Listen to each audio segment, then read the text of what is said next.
Well, we seem to be all set to go here. So why don't we get started?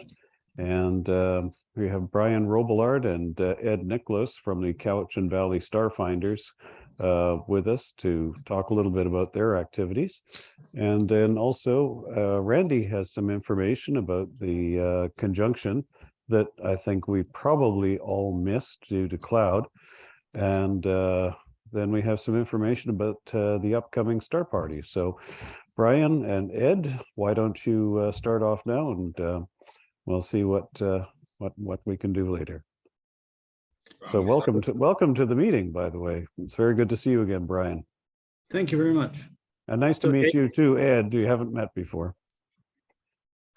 So Ed, do you want to start? Because Ed's technically been with the club, not technically, Ed has been with the club right from the start, so longer than me. I wasn't quite at the start, but it was early on.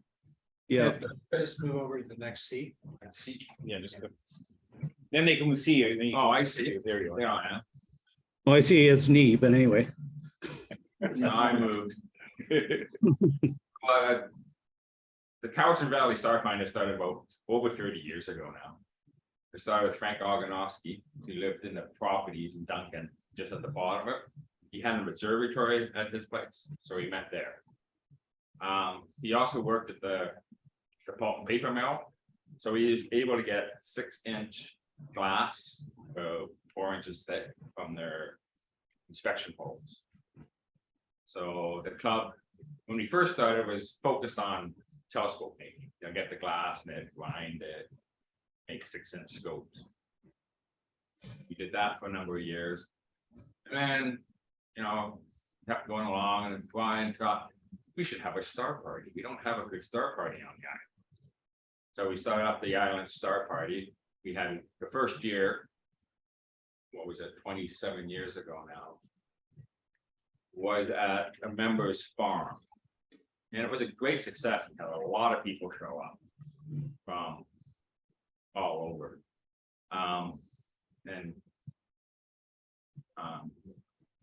What was his name? Wright. Bob Wright got nervous about having so many people on his farm.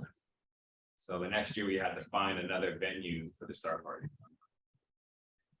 So then we moved to the Duncan Airport, had quite a few years at the Duncan Airport.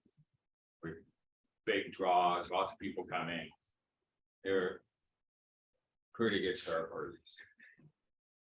Then we moved to the top of the Malahat. We were there about 5 years. Even did a joint party with the RASC for the astronomy, year of astronomy. And that was pretty good.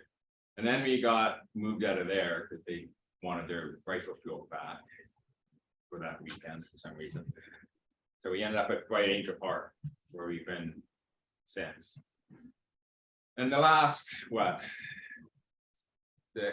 5 years, the membership in our club has nosedived. Even though we do the star party and get lots of people. Sorry? At its heyday, how big was the club? We each had normally 30 people or so coming to meetings in the heyday. And that's in Duncan, so that's a lot. Yeah. There was a big draw with the telescope making. A lot of people at the time back then thought making a telescope was the thing to do. But then we ran the star party, and the star party was good. I think it's a good activity on the island, but I remember as we go, we got 5 people now that left in the club that run the star party. We're just finding we can't give the star party enough attention to get the numbers back up and have a good star party on the island. So we asked if you guys could take it over, and you guys seem to want to and keen to, so we're here to talk it up and try to get some volunteers. You got anything to add, Brian?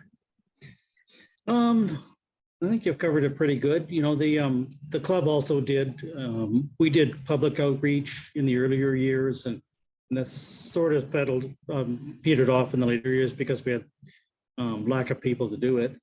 And we did do monthly meetings. Usually, once Frank moved to Saskatchewan, we moved the monthly meetings down to Mill Bay to my place, and we've been running them there for the past 10, 12 years, something like that.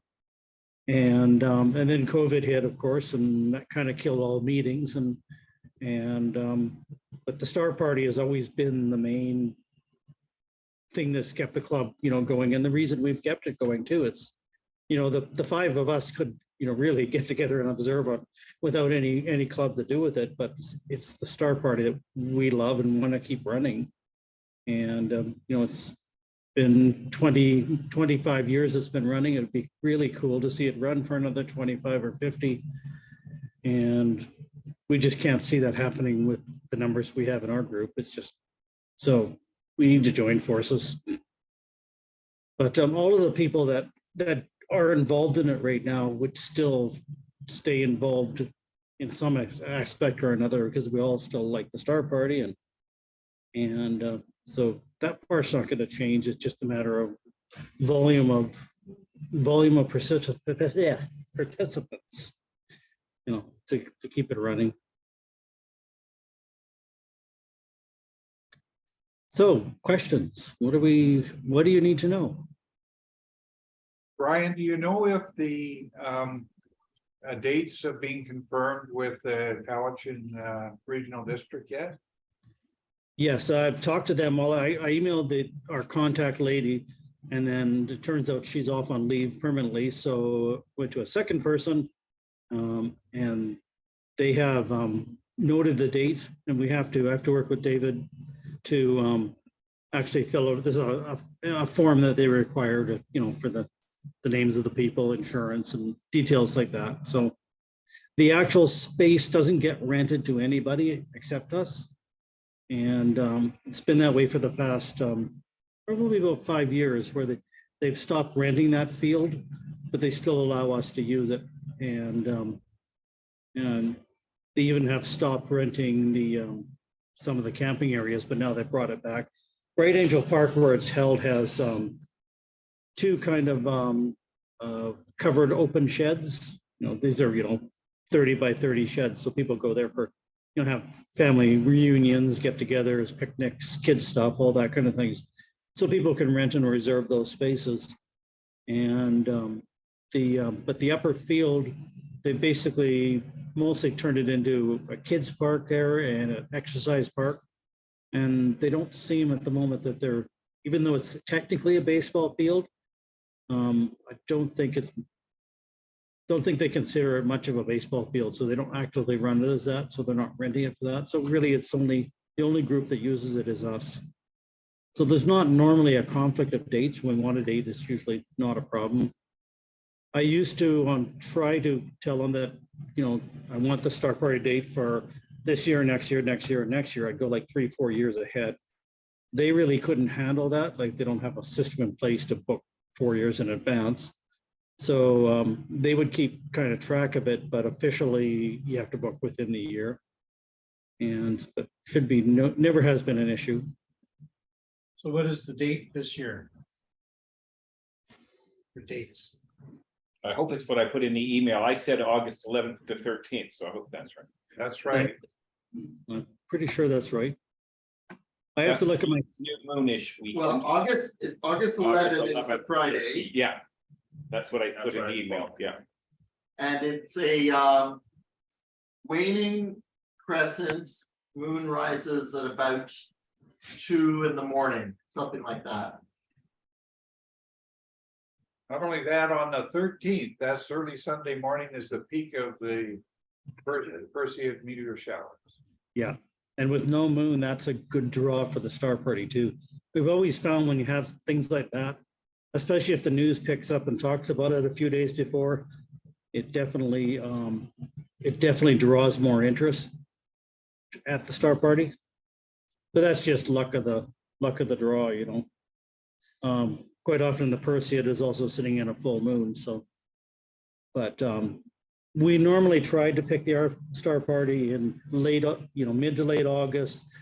early September, just because of the shorter nights and the good chance of it not raining on us. And yeah, it never rains at the Island Star Party. That's what our official line is.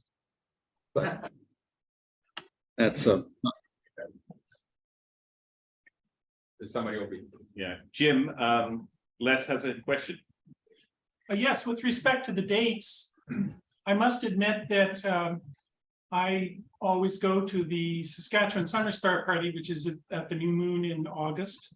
So it would be very convenient for me personally if the Star Party on the island were held in September or later in August.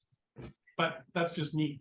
Well, there's a big story there, Les, because we, as far as I know, have always respected the Island Star Party being in the new moon in August. And so we always try to hold our Star Party the following month. Or on a less advantageous week, because we often did have August star parties, but not on the new moon weekend, as I recall. But the elements do not allow it. Which is pretty dangerous. They allow it a lot easier on Vancouver Island than they do in Saskatchewan. But anyway, Yeah. so I will continue to miss the Vancouver Island Star Party. Lauri, do you have a question? Yes, Yeah. I wondered, Brian and Edward, about insurance. Does the what happens with the insurance policies? We contact PAL Insurance. It's a event insurance company, and we buy the insurance through them. And we can only do that within a few weeks of their event, because they won't insure you unless it's close to your event time. And Can you give us an amount? that was around 260 or so every year. Okay, But thank the Cowichan Valley Regional District has said they would take your insurance, the national RASC insurance. Yeah, I don't think that's an issue now if we're going to be running it. Yeah, if we're going to be running it. Okay, Dave Payne is committed to talking to National and make sure that this event fits the restrictions for the insurance. okay. And so the only other thing is, are the covered areas that you were talking about, are they close to the upper field there where we were? that's a separate rental with the regional district. yeah. We don't normally rent those areas. They don't really conflict even if somebody is there. And they're also really not that useful to us because they are away from the observing field and our equipment, and nobody wants to be away from their equipment. They want to keep an eye on it. So. Okay, that's what I was wondering. I couldn't remember where those covered areas were. So thank you. That's good. So one of the things is we have our, what is it, 10 by 10 foot tent. And I think the Cowichan Starfinders have a tent too. No, we don't have. You don't have any. Anyway, so there's going to have to be rental of a tent. Big one. Yeah. That's, you know, compared to the cost that we've been spending on rental of the area around the church, for example, it's going to be less.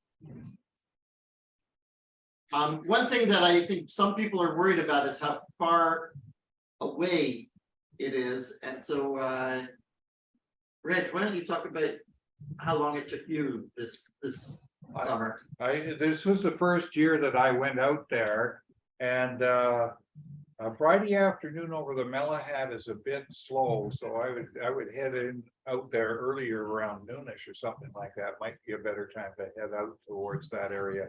But on the way back, I drove Mallory Thorpe back. She was a speaker that night, and I dropped her off within 42 minutes of leaving the the Bright Angel Park. So I was really impressed at in the late evening how easy it is to get back from the site. The other thing is that Bright Angel is quite close to the highway. And one of the benefits of this is that you can pop out and just whip down the road, and they got a brand new Tim Hortons down the road, and you can refuel. So it's ticked all the boxes as far as I'm concerned. Yeah, it's not that far from Victoria getting there. It's the traffic getting out of town on a Friday afternoon. And personally, I stay at a guest house in Cowichan Bay and then just drive across Bench Road. I'm there in 5 minutes, basically, so I can come and go as I wish. So if you want to rent a hotel room or a guest house or something like that, you know, if you're not into tenting, you can do that too. There's lots of options. There's plenty of room for RVs and camping. Yeah, there is.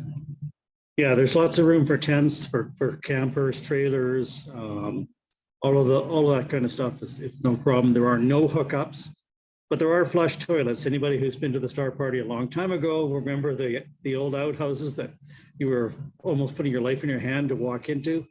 Those are all replaced. There's nice, clean facilities there, and those stay open 24 hours for us. So that's good. There's also swimming at the park if you want to. There's a lot of neat things around. It's very close to the Kensal Trestle if you want to go see the Kensal Trestle from there. So there's neat stuff in the area.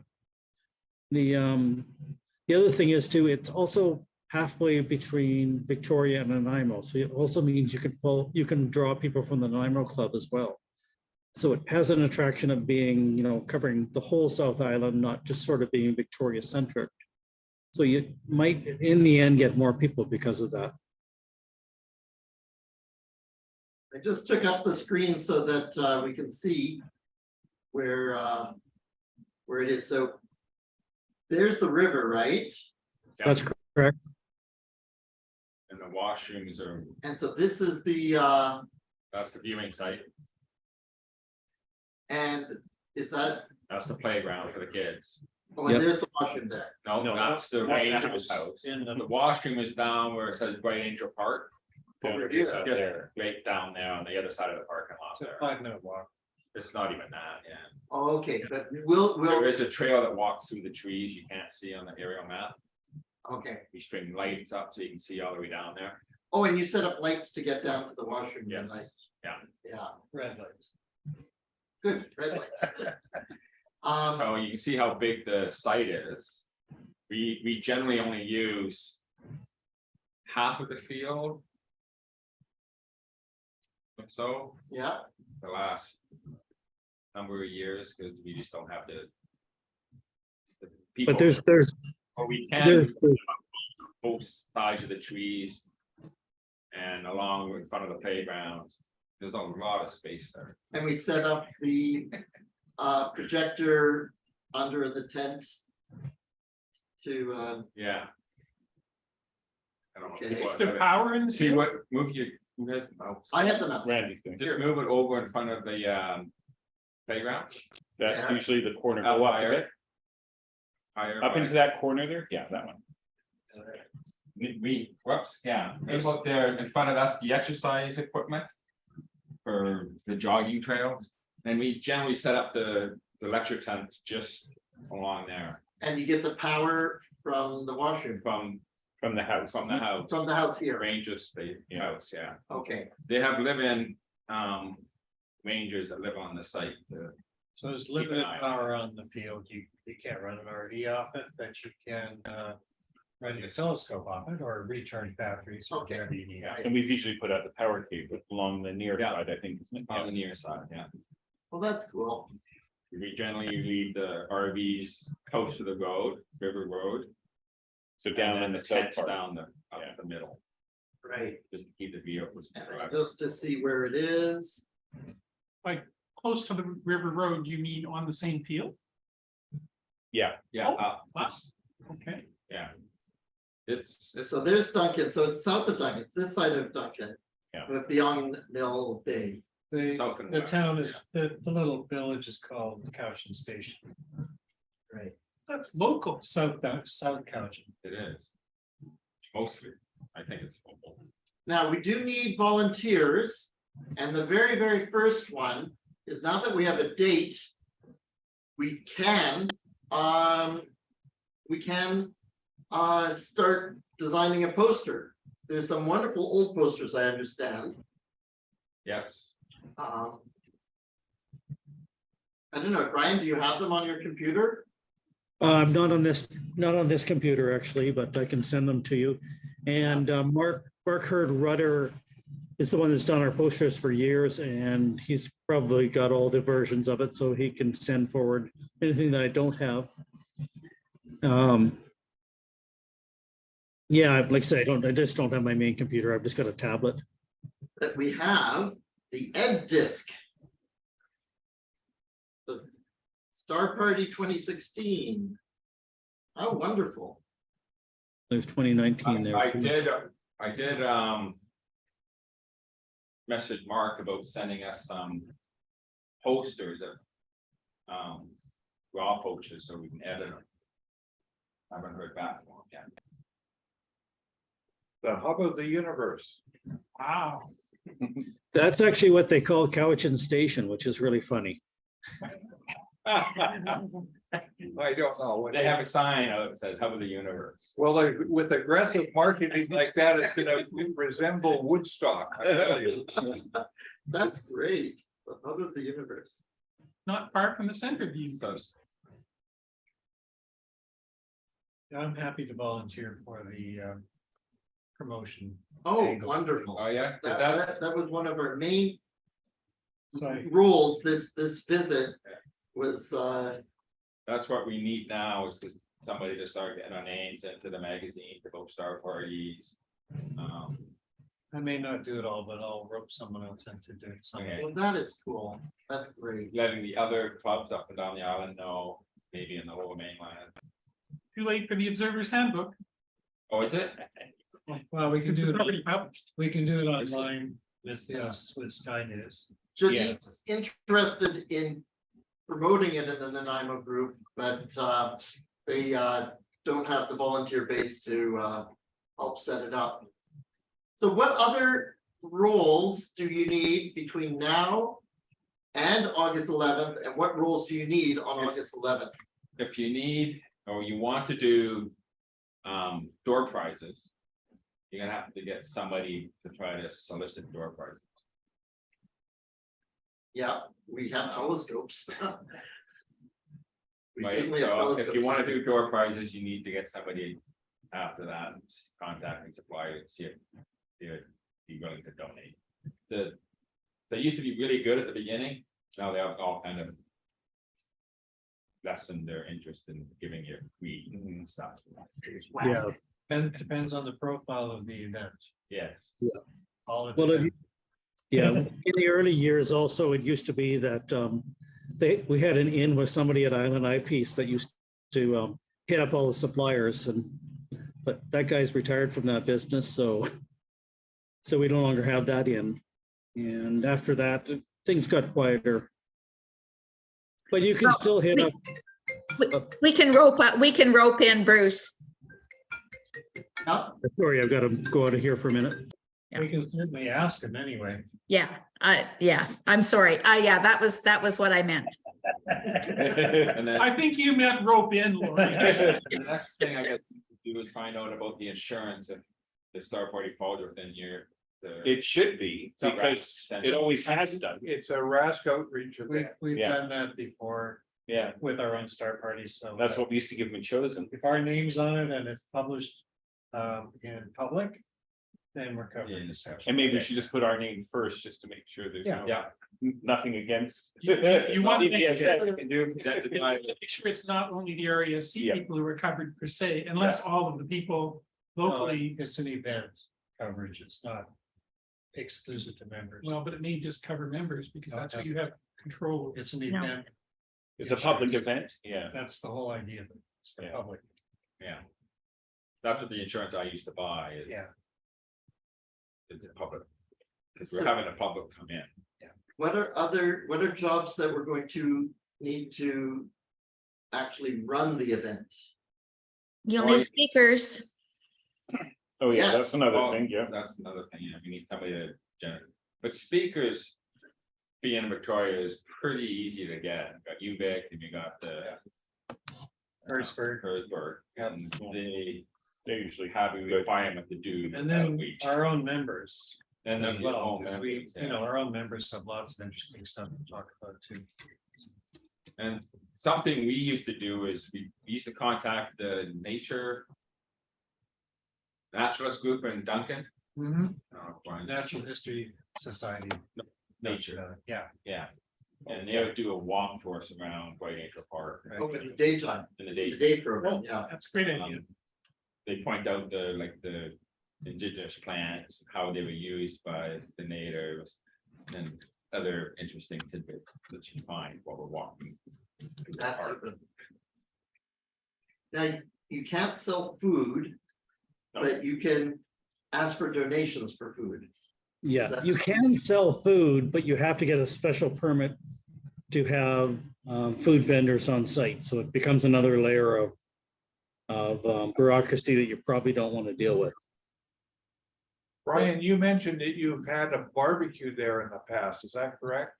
That's correct. We had that. It was actually really successful and actually financially successful too.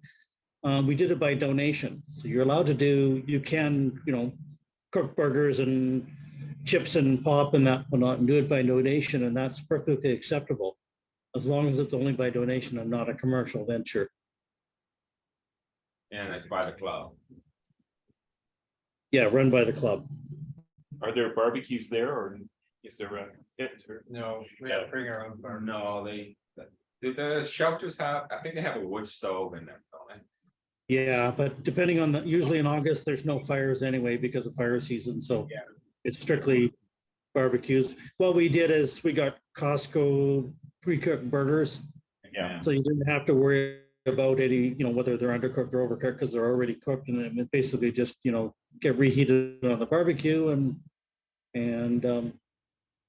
they worked just fine. Everybody was happy with them. And we did that for our 25th year we had. Yes, the last start party before. Yeah, we managed the barbecue at St. Stephen's. That worked all right. This is gonna be even better. Yeah, well, the weather made. I hope It's gonna be good. But anyway, say the barbecues are great, but it does require another manpower. I mean, you're looking at, probably a good 4 more people just to look after the barbecue, because you've got to bring the barbecues, set them up, arrange all the food and the coolers and everything else. But people also really enjoy it because it's an activity that brings everybody together and it's another draw. So, it's something worth considering, but it's a manpower issue, and that's the reason we didn't do it in the last year. Well, this last one. Another issue is that one of your members is storing a bunch of equipment like the tent and chairs and things. Yes. And you'd like to pass that on to somebody here who might have the space.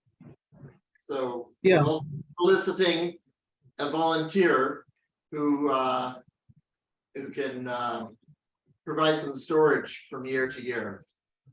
Yes. And what sort of volume? Not massive volume, and there is some stuff. We used to have like a 4x8 sign that we used. We still have it, but we didn't use it last year. Mostly it's about we have like 3x4 folding signs, a few of those that go up, and then about, I think about 20 chairs, plastic non-folding chairs. And then there's the projector screen and some 2x4s that we use for protect the cord in the field so you can drive across the field without destroying the power cord. So all in all, not a huge amount of volume, but a little bit of stuff. You'd probably take up a space that's 4 foot by 4 foot on the floor sort of thing. So if there's a member who has a place they can donate for storage, that would be really awesome. I know most people, it's a flat no, and it just might be somebody says, yeah, I could do that. Maybe. So who's got it right now? Is it you, Brian? I have some of the stuff, so I store, we have some boxes that are, have Star Party type stuff, informational things, kids stuff, that sort of thing. The projector, pegs for tying down the tents, that kind of things. And I have three boxes, which are, the sort of the large size totes. And then I also have the projector screen and a couple of the 2x4s for things. I have the projector table, which folds up into almost nothing. And that's about it. It's usually members who bring the folding tables. I bring my own, and Ed usually brings his, and I know I think he's gotten something from the school as well, but I'm not sure about that. Ed can answer to that. Yeah. So I used to get a table for the registration desk and the 2 10x20 tents and an 8x10 tent for the registration table. Those tents are no longer available. Lauri, you've got a question? Yes, I was just going to say that we have the RASC takes up a fair whack of space in the center of the universe on those shelves, and some of the bins are actually empty. So there would be space for some of the things that Brian just talked about, because we could put some of the things together. Like we have all the cords, all the electrical equipment, and we've got some things that probably may not be used again that we can have a look at. So some of it could be done. I don't think that we could take all of it up at the center, but we could take some of it and put it in with all the other stuff that says Star Party, like up there already. So have to do some rearranging. All at the center of the universe that should suck it all in. There is, but you'll never get it back. Oh, okay. And there are two. We've got the tables. We've got the tent. We've got 2 tables. The chairs would be a problem. I think we should probably rent chairs. Yeah.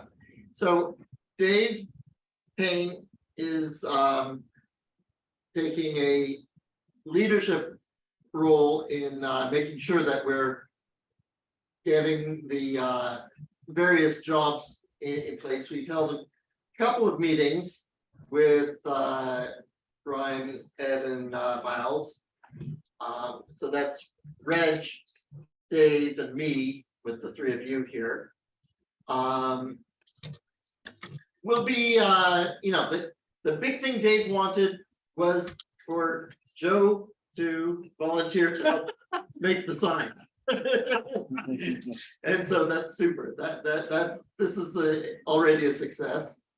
But also, There's more to it than that. I mean, you've got to have a website presence. You've got to have the stuff you were talking about.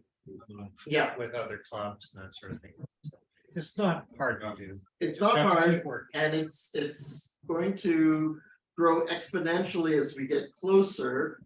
We're still kind of far out, but I do hope that we have a bit of excitement with the Victoria Center, because as Brian and Ed were saying, they're hoping that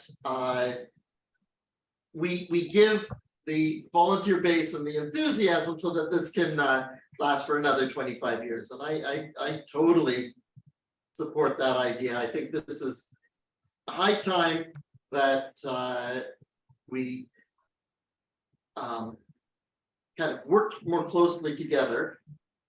I think that this is just a great initiative. So thank you. Thank you for helping to keep it going. yes, thank you, because we're tickled pink actually, because we're just, we were sort of going, we don't want to see it go, the Star Party just fade away. We didn't want it, dying an untimely death, and I still, in 25 years, still want to go to the Star Party. I'd like to go in 50 years too, but It's unlikely, but unlikely that I'll be there, but or here, but anyway. But yeah, we're just we're very delighted that the RASC has decided that it's a worthwhile thing to keep running. How are the cookies, Ed? Good. Want me to send you some? No, we're gonna eat. Just drop by on the way, your way home. He's only at the hospital. We could drive So- them out to him. We still need, we don't need to talk about it tonight, but we still need people to, the day out, to set up the Yeah. parking. to Yeah, set something. I'm actually, Normally what happens, we don't actually have people to do that. We just get the people that show up early to help. Well, they're staring them up over the Malahat early. You'll have Yes, an that's right. impressive team to help. Because, yeah. So yeah, normally, there's few we people normally there. set up at 12 o'clock, so It would be really good to be able to attract some mainlanders to the party like we've done in the past. Yes. because That's been missing for quite a while We, now. we were attracting people from Washington State. as Yeah, well. and the US as well. Yeah, it's all comes Yeah. down to more promotion. Yes, that's the big part. I don't know, things have changed. Well, all we can do is try. Yeah, we can always try, yeah. Well, you know, the Sunshine Coast Center, I mean, they just have to go over to Nanaimo and, you know, travel down the highway for an hour. And That's right, it's they're very good for them, isn't it? there. So we could really try to Yeah. get the Sunshine Coast to, that would be easier for them too. So, Yeah. Yeah, those would be good. And so I, the, can I the just ask actual- one more question? Sorry. Brian, did you guys charge for people from the public to also come in? Or did you kind of ask for like a donation from people so that you got some of your money back?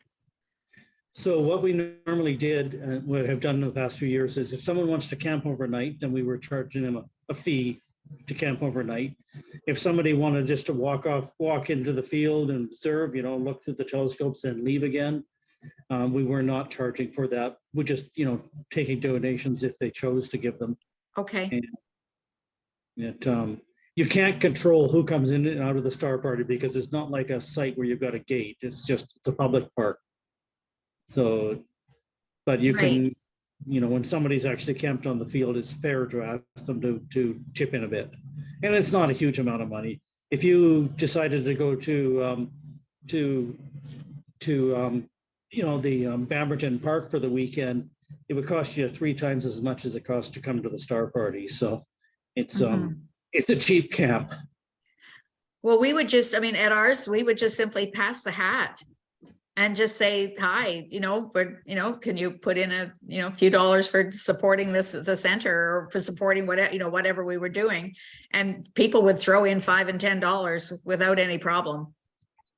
Yeah, the financial way you run it is up to you. Okay. When we have a bit of money in arrears too, like we have a bit of money saved up for running the Star Party, so we don't worry from year to year about the actual cash flow. And we haven't, and you know, so that's not, you know, not an issue and still won't be an issue. We can help with some of the finances of it. The other thing that I've been working on, I'll type it in tonight, is a sort of a to-do list that we kind of run through. In the past few years, the to-do list has mostly just been in our heads because we've done it so many times. We just know, okay, we got to do this, we got to do this. But I'm actually putting it down on paper tonight. So sometime at 2 in the morning or something, you might get it in your email. Some of you anyway. thank you, Brian. Can you close off with just saying a couple of the most memorable things that's happened during the Couch and Star Party? I remember one when we were up at the Malat Gun Club. We Yeah, had to quit observing because the northern lights were so bright. that's nice. I have photos of that.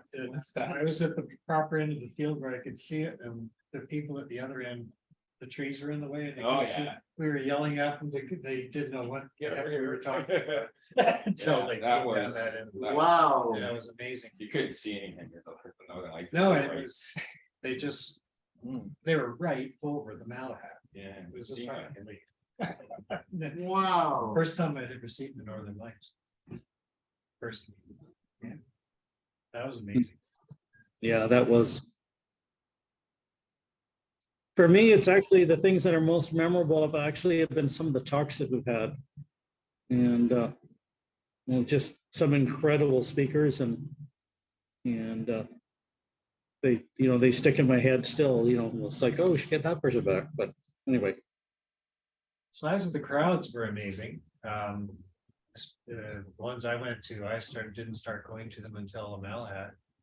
But I mean, there were scads of people coming up from Victoria and down from the Cowichan Valley. Just to drop in for the evening, the public. I mean, we were having parking problems at times. It was had a big crowd. I mean, what was there one year? There was well over 100 people there. So There's a few years. there's a potential there, is what I'm saying. Yeah. Yeah, it's not extremely difficult to get up to about 100 people. It's problematic when we had 400 show up at one of them. Oh, boy. That was a really unexpected one, and but we never had that repeat, and it's not something you really wish for because it becomes, you know, almost too difficult to control. Yeah. Well, some of those parties we had TV news coverage and stuff like that, Yeah. so it was pretty well publicized. Yeah, you never know with the meteor shower at the same time. It's possible you might be able to get some sort of news coverage out of it. You never know. It depends if they want to run a story like that. Who knows? You know, get on the upside or something like that. Yep. Invite Ed up there. Yeah, that's right. The other Ed. The other- Fun. The risk of that, of course, is you could get 400 people showing up, Yes. not realizing that they could walk out the door. They don't have to drive up there. But anyway, you don't want them to know that. It's the only place you can see it from.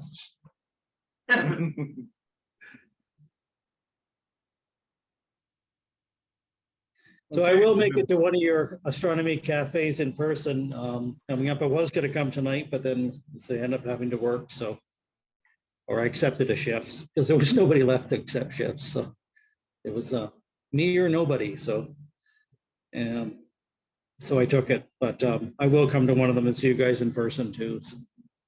That's really nice. Remember, the Astor Cafe is local for you guys. Just like Yeah. Great Angel is local for us. I drive to Victoria all the time, right? I work here. I work in Victoria, then live in Mill Bay. So to me, the drive is nothing. I do it on a regular basis, but I understand not everybody's comfortable with that. So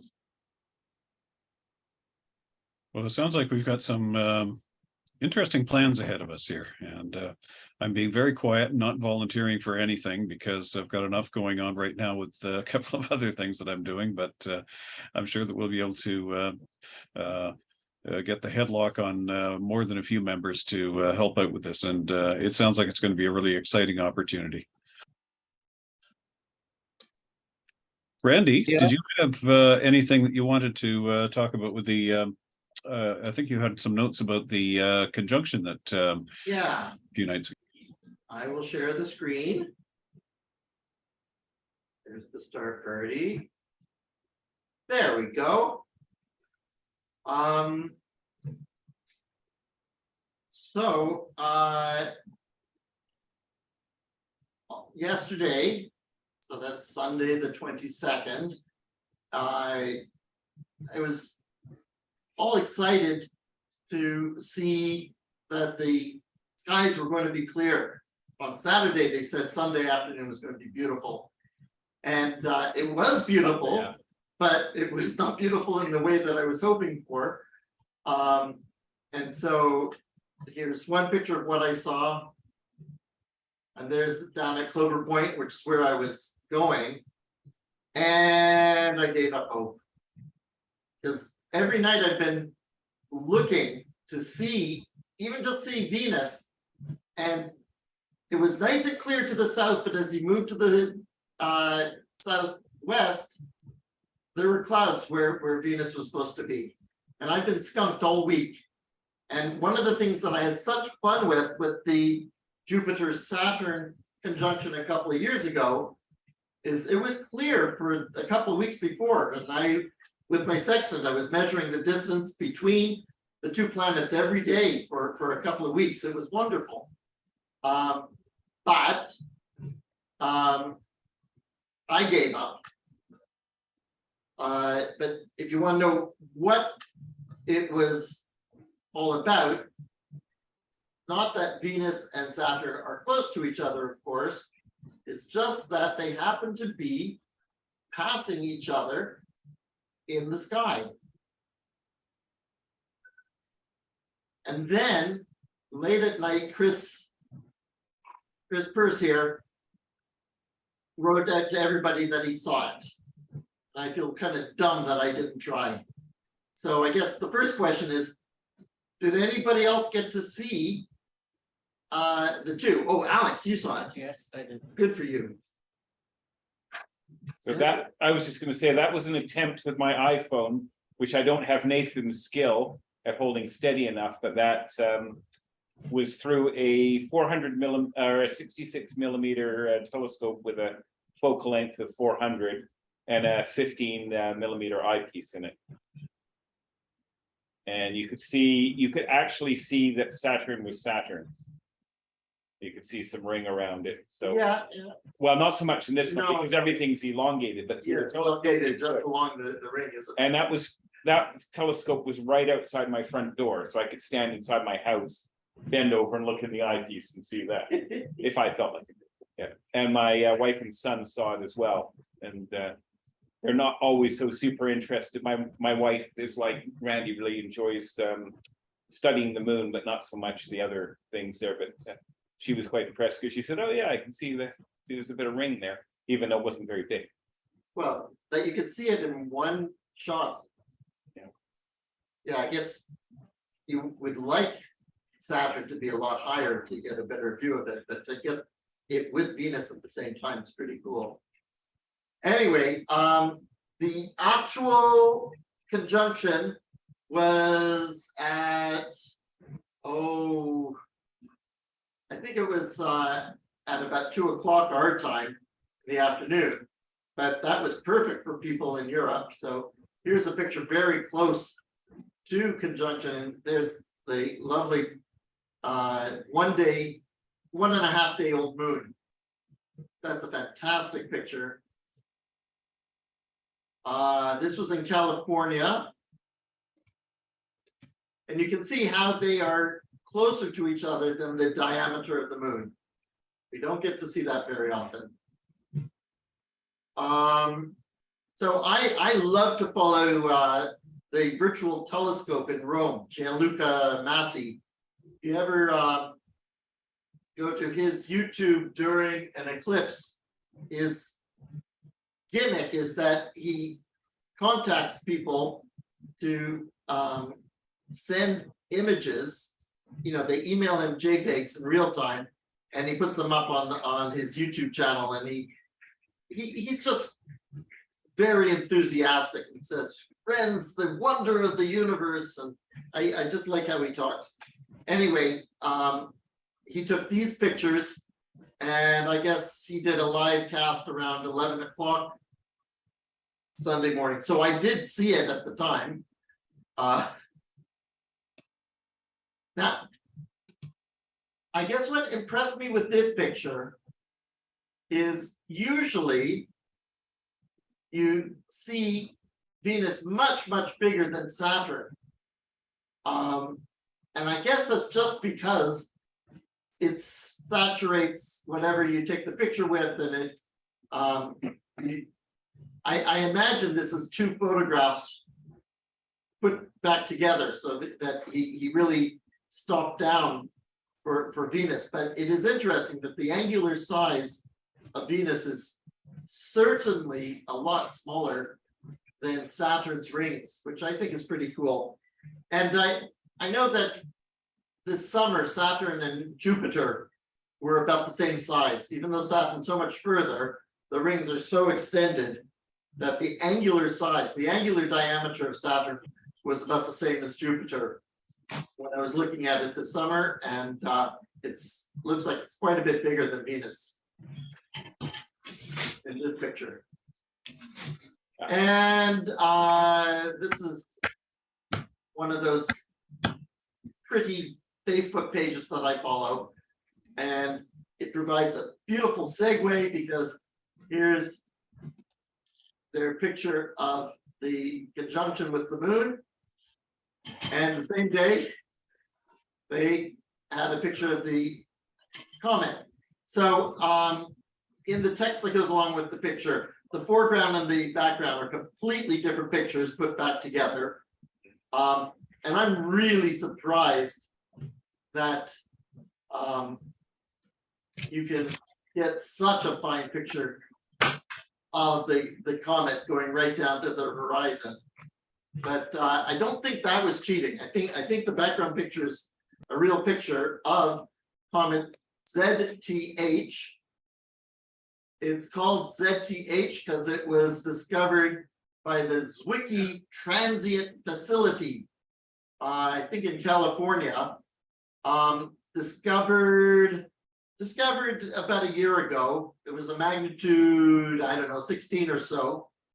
Anyway, what you see here, this is the month of January, and you can see how the each day the comet is moving faster and faster. That's because it's getting closer to the Earth. I think its closest is going to be somewhere around the 2nd or 3rd of February. But to see it right now, in my light polluted street, you know, you see the Big Dipper, of course, and you see the two end stars of Polaris very easily, and you see these two in Draco really easily. And so, you know, you kind of use Big Dipper to find the Little Dipper to find Theta and Iota Draco, and then you follow those along. Oh no, is it Eta and Theta that you see? This is a build question. Anyway, there are two pointer stars that kind of took me to the spot. No, so it would have been these two, I think. Yeah, because you're pointing down at that point, right? Yeah. We're looking at it on the 21st or something. And then what I did, this was at 2 in the morning, Sunday morning. Bill was asking what magnification. I think I was way too high. I was with my 90mm Maxitop, which is 1250 focal length with a 10mm eyepiece. So I was at 125 times. And what were you thinking, Bill, is optimal? Oh, I was using like 50 to 100 times and a wider field of view than you would have had. Yeah. 50. So that was a tactical mistake on my part, but I was just scanning back and forth. I would, you know, it was an old azimuth mount, and so I locked the altitude and went back and forth with azimuth, changed it, and then woof, there I saw the fuzz ball. And for me, it was just a symmetrical fuzzy ball. I couldn't see any elongation. I couldn't see any color. But let's just see the actual perihelion. So when the comet was closest to the sun was actually before New Year's. But now it's on this path going now away from the sun, but coming towards the Earth. And so that's why it's getting brighter and brighter. So it's fading because it's further from the sun, but it's getting brighter because it's getting closer to Earth. And this is the light curve from this guy in the Netherlands. The black dots are instrumented and the blue stars are visual, or the other way around. And the gray curve was the predicted light curve some time ago, and the red one is being updated every 6 hours. So it's really this red one. And so what they're saying is right at the beginning of February, it's going to get up to magnitude 5, which in a dark sky is naked eye. Although, is it, if it's a dispersed body like a comet, or do you have to, does it have to be even a bit brighter to see a comet, which is a total magnitude 5? Who knows? Nobody knows. Anyway, easy with binoculars, easy with the telescope. But you want to do it in this coming week. We need to have some clear skies. And it's circumpolar now. So anytime the sky is dark, you should be able to see it. It's a bit low early in the evening, but as you get closer to sunrise, it keeps getting higher and higher. It's almost vertical. It's almost at the zenith early in the morning. So just some pictures. This is more what I saw. It's got this green tinge to it. And I don't know why the press is making a big deal about that, because there's lots of green comets, but they're making this big deal. It's a once in a lifetime. Well, that's easy. It's got a 50,000 year period, and it's the green comet. Well, the green is interesting. What I was reading is it's dicarbon. So you have organic molecules that break apart, and you get sometimes these two carbons that form together. And then in the sun, it only lasts a couple of days, this dicarbon molecule, but it gets excited by the sun's light, and then the electrons disappear, and then they pop back in, and you see this green tinge. Why are you seeing more of that than any other color? I don't know. That's funny, because it's a pretty weird atom. You don't get two carbons stuck together very easily. Anyway, here is British Columbia's premier photo imager. I think it's safe to say, Deborah Saravolo, who uses this most remarkable observatory on a hill near Soyos, I think. Mm-hmm. And beautiful. You can see the dust trail, you can see the ion trail, and there's this anti-trail. I don't know what that's about, but I've seen that in a lot of pictures. It's a very, very weird comet for sure. And she said that she took lots and lots of pictures over a long time, but in PixInsight removed the stars, and then she treated the stars. So she stacked the stars separately, then she stacked the comet.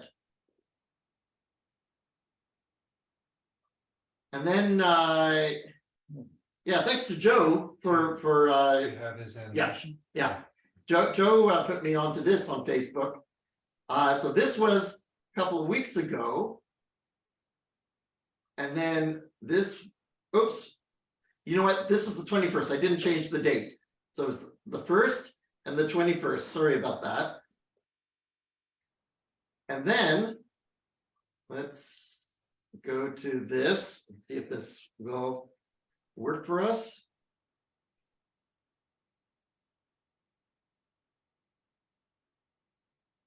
I don't know how long this time series was over, but the idea is there's such variability in the solar wind that you're getting these changes. Oh, it's tearing apart. It's quite strange. It's being blown apart. Yeah, so I just, actually it's because of this time series I decided to do this talk. That is fabulous. But it must be just one night that he did that, It wouldn't take long. because the stars are kind of in the same position. So that's not a day after day after day. No. That's within hours. That'd be the ion tail getting blown away by the solar wind. Yeah, so the one at the bottom going horizontal, that would be the ions, so very light, and and so moving quickly. And then the other tail is the heavier molecules and dust and such. And so you have to take into account the speed of the comet as well as how fast it's moving away from the comet. So that's why you get the two separate tails. Okay. And is that it? That's it. Thank you. Very nice, thanks. Very good. Yes, thank you very much. That's cool. Thank you, Randy. That's very interesting. I saw the picture of the tail disconnect before, but I haven't seen a moving version of it. That's quite lovely. It's always good to follow Joe on Facebook. That's Victoria Center, actually.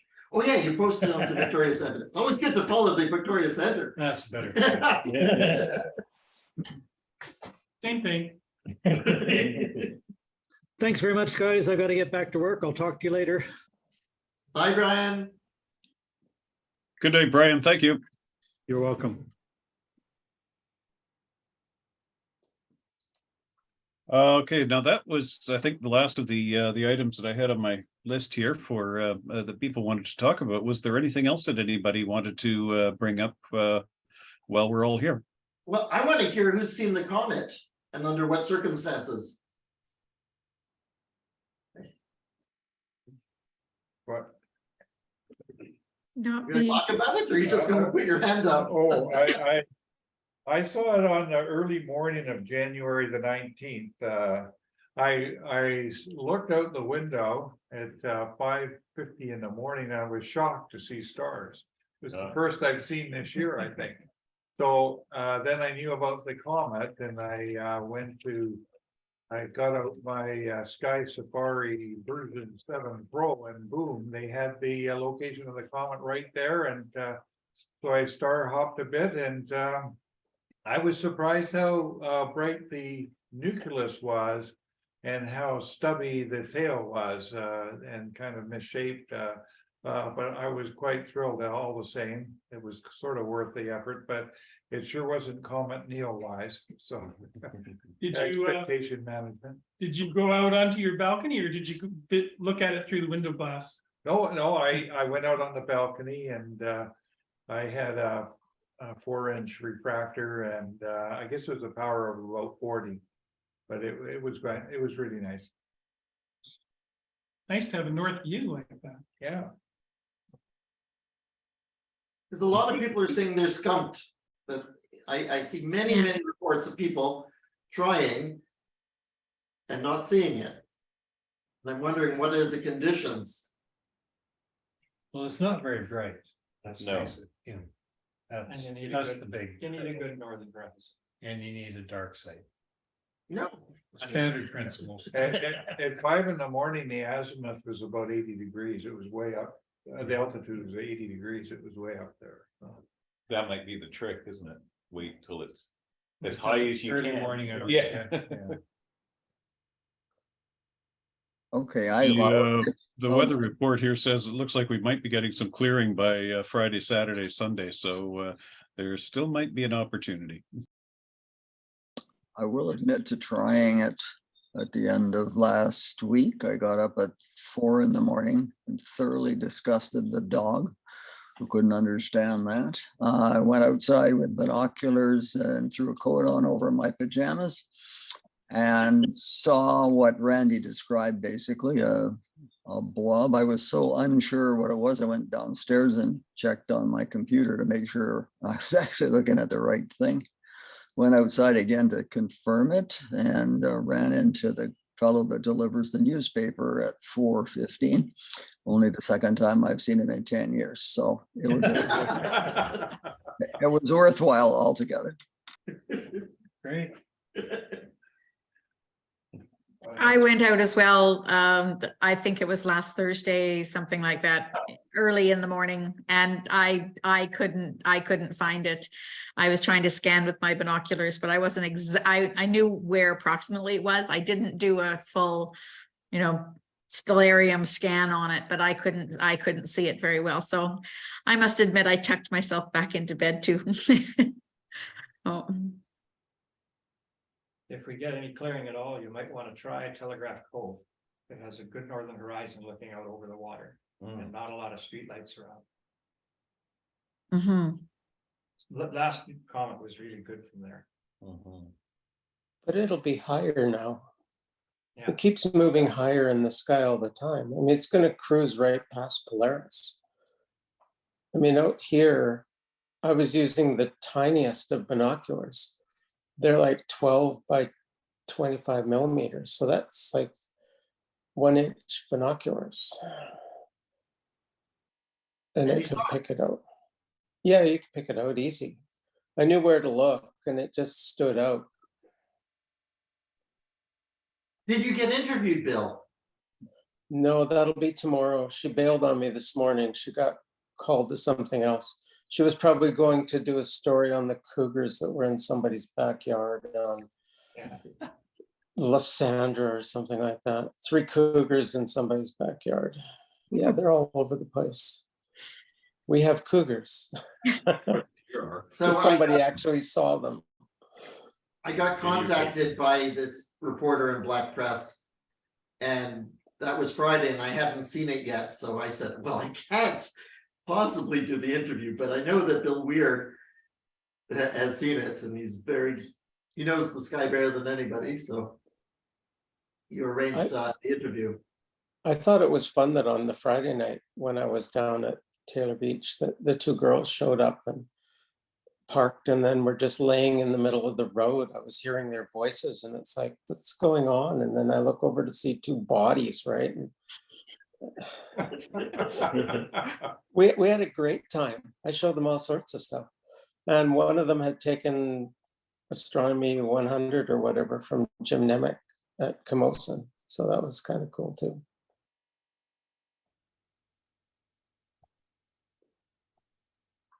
And they had heard of the comet. So, yeah, I think the press always inflates things and then disappoints people. Yeah. It doesn't do wonders for our hobby. No, it doesn't help. Although I have to admit, I got a kick out of the headline that said that the green comet was going to be passing Vancouver this week. Yeah, that's not true. It was really Victoria. I thought it was Bright Angel Park.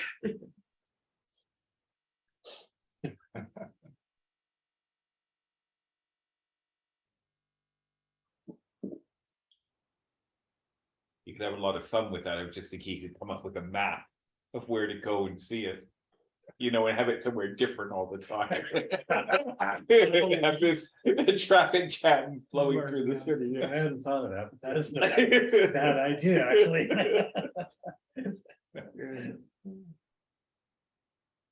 Throw them off. It'd be like the prankster who laid down false or fake footprints in the IKEA store so that people wound up going round and round in circles in the store. Yeah, yes. This thing is going to just. Jim? Yes. Just going to say that we are having a Friends of the DAO star party this weekend on the Saturday, starting at 7 o'clock. And it will be, it's a games night. So we don't have a specific speaker, but we want people to kind of come and have a little bit of fun and have a little bit of competition.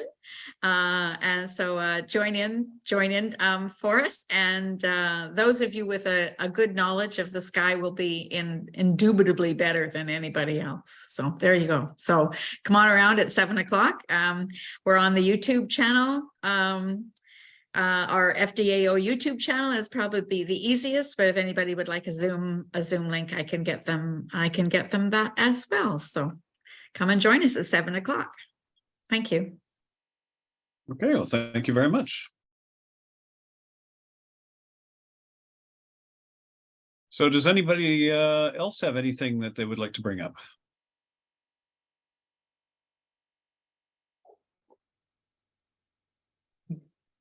Well, if nobody wants to sing or do some juggling, I think perhaps we could call. Yes, I can juggle. I can juggle one ball at a time.